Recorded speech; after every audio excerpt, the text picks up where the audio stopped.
A few words about debt to pleasure. John Lanchester.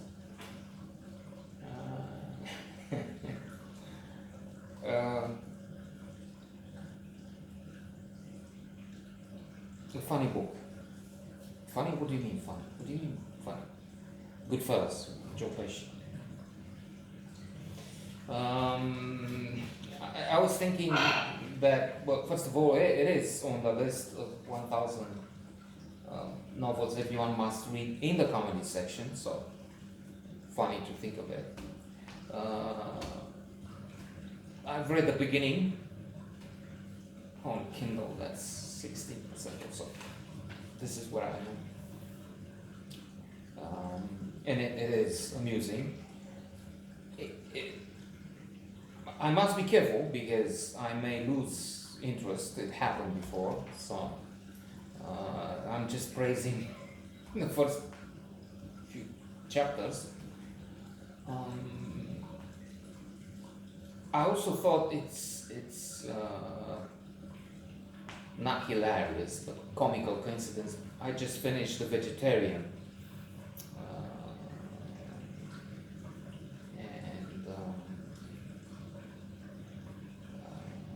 Winner of the International Booker Prize, acclaimed book, interesting, about a vegetarian, which is interesting, challenging.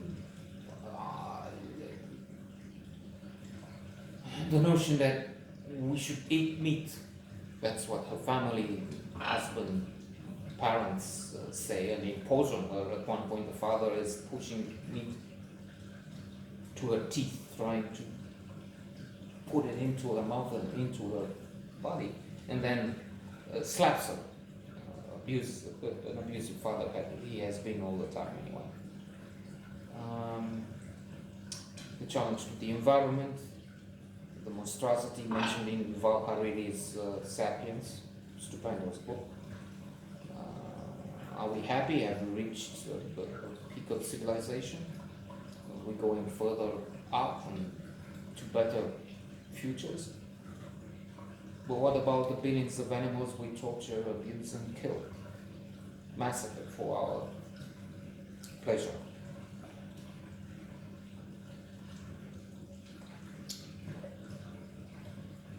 And then this, which is about food. So that presents a problem. Because yes, you laugh at it. At the notion, he mentions recipes or receipts. He says, I prefer receipts for recipe, apparently the older term for this. And it's easy to make a mistake when you cook.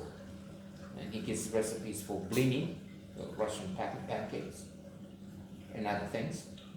But he says you can miss one detail and you ruin the food. As happened to, was it his brother?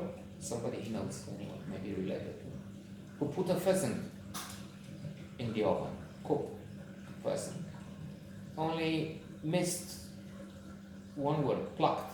So he made cooked the pheasant with feathers. Funny? I don't know, through the lens of vegetarianism, which we are now, maybe not so much. Anyway, this is an unusual cookbook. Apparently, he is unusual, I'm not sure, but different cookbook. Bertrand Russell referred to Wittgenstein's philosophy. I mentioned that. Also, there's a quote from Bertrand Russell. I don't have it here, but it goes on about the engineer. The German engineer was argumentative and stubborn in not recognizing that there is no rhinoceros in the room or something like that. Then also on food. So food will be at the center of this. We'll have to try and see how we go through details of cooking animals, which I don't like. And in fact, there's been already there'll be quite a few lines on that, and I admit I passed through them. Now, Dante would not have imagined a meal like this. I think it's another quote, but some words are placed here. It had the look of mud, and the temperature, and the texture of mucus.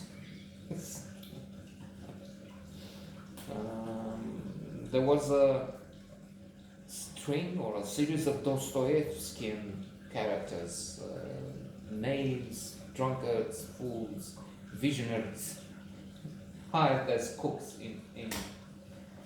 in the house. The father, they had a wealthy family, apparently. They moved around. He had a mobile childhood, the narrator. And Tarkin.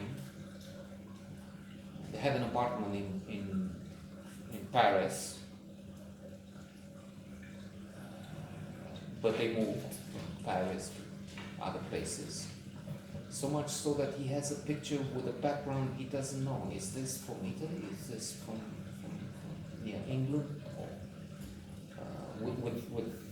with the sea behind, I think. And in Paris, in this flat, they had a hamster called Hercule, or Hercule. And there's quite a lot of French inside, and that's both very amusing and sophisticated, of course. Une soi-disant shepherd pie. So Hercule dies, and to break the news, his father puts on a black tie and comes downstairs to break the news. So the omens are excellent. I don't know if this reader will not be overwhelmed by, I don't know, who knows what details as they have in those food programs on shows on television, with that fellow who went to Mongolia, I think, to eat the eye of the sheep and such exotic, they call it, disgusting dishes.